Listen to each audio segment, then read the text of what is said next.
Hey everyone, and welcome to what might be the last gym battle in Kanto.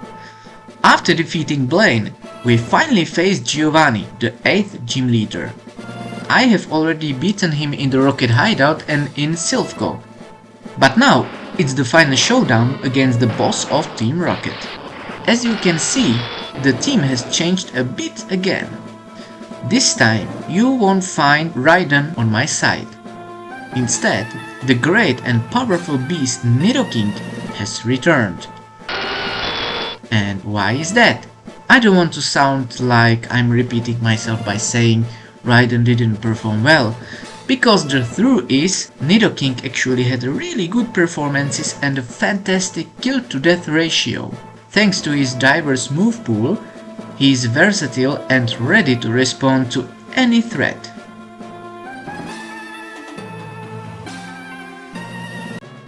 Before the battle with Giovanni, I really didn't know what to expect. I just guessed that Nidoking might have issues against the ground attacks, but the rest of the team should be fine. Since I really didn't know what to expect from Giovanni, I sent out Kangaskhan as my opener, while Giovanni leads with Dugtrio. My guess wasn't too bad because Kangaskhan could use Blizzard, which could maybe freeze Dugtrio if I get lucky. Let's keep our fingers crossed that the Dugtrio freezes. Nope, no freeze. Oh, looks like Giovanni is switching from Dugtrio to RHYPERIOOR. Seriously, I have to deal with him somehow, but I think I should switch to someone more suitable and more powerful. And Gyarados comes in, nice! Come my good beast and just destroy this guy! RHYPERIOOR uses Hammer Arm, which would have probably dropped Kanga down, but it barely scratches Gyarados, and Gyarados goes for Waterfall. But that bastard RHYPERIOOR survived that. And RHYPERIOOR fires back with Rock Wrecker. Oh man, this is gonna hurt. And Gyarados goes down, so that's unbelievable. One of my strongest Pokemon just got KO'd. That's really bad. My Gyarados, which wasn't defeated yet, he was KO'd by RHYPERIOOR. Now we have Kangaskhan in the battle. He's going for Blizzard.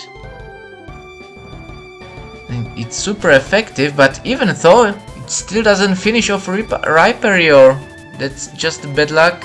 And of course Giovanni heals his badly injured RHYPERIOOR with a max potion, so the fun can start all over again. I try a reversal, but the damage is laughable. No point keeping Kanga in the fight any longer, because he doesn't stand a chance against RHYPERIOOR, so I've gotta send in somebody else, but who? Okay, so let's go with Wheezing, but not sure if that was the best idea, but we will see.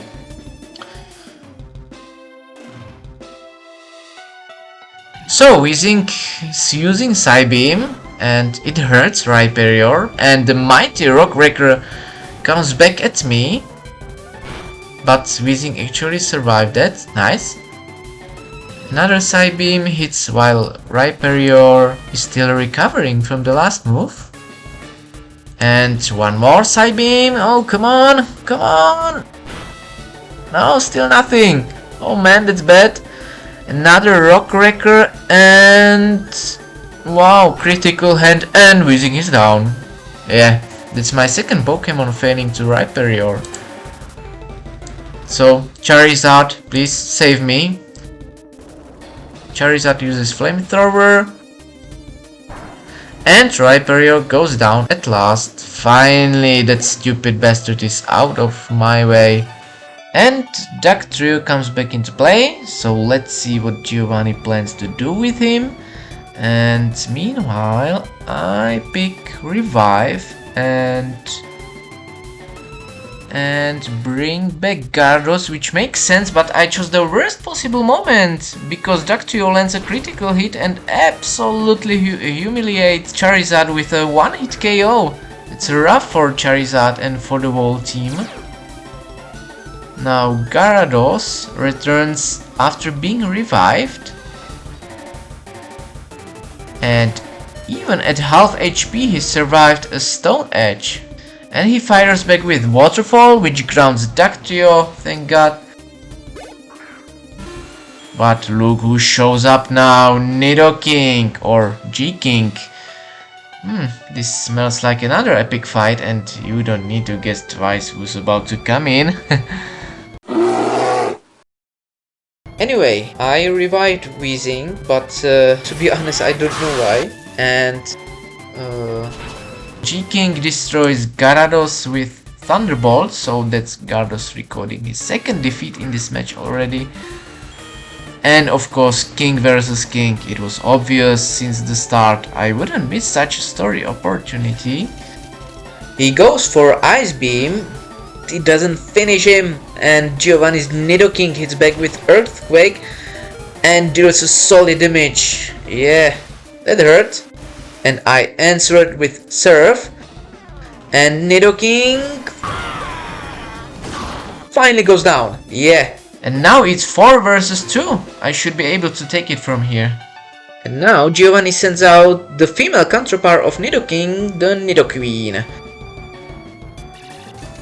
And he went straight for Ice Beam, but it didn't even get Nidoqueen below half HP. Damn it.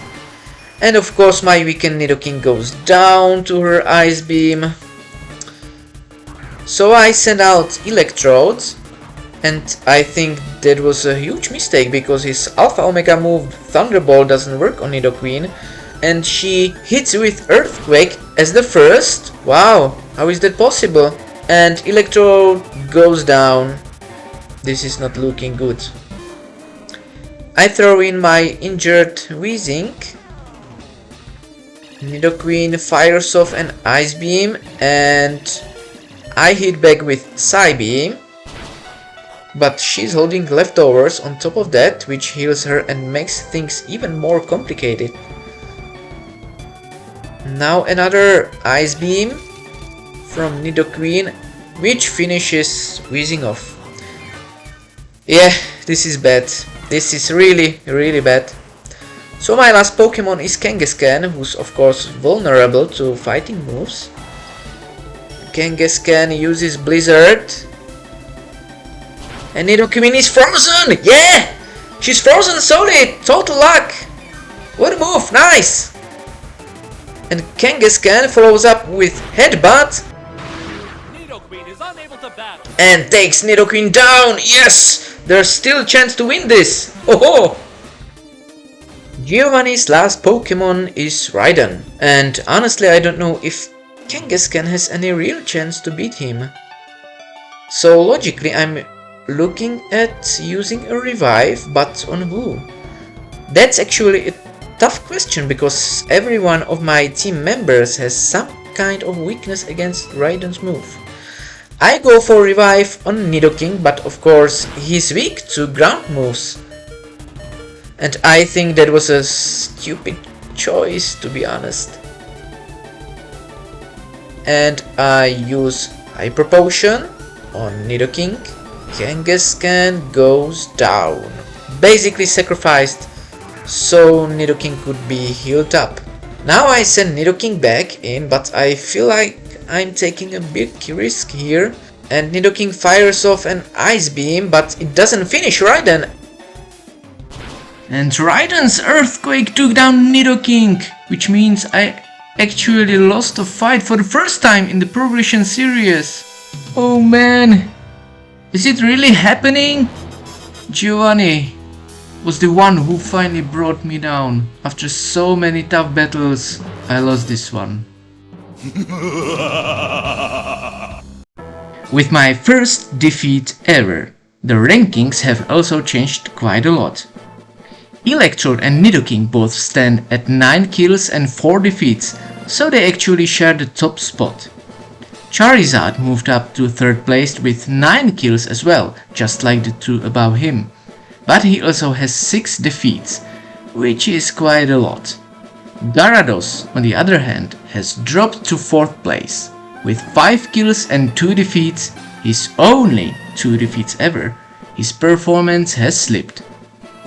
Then finally, after 2 matches, Kangaskhan recorded his first stats, 1 kill and 1 death, which puts him in 5th place.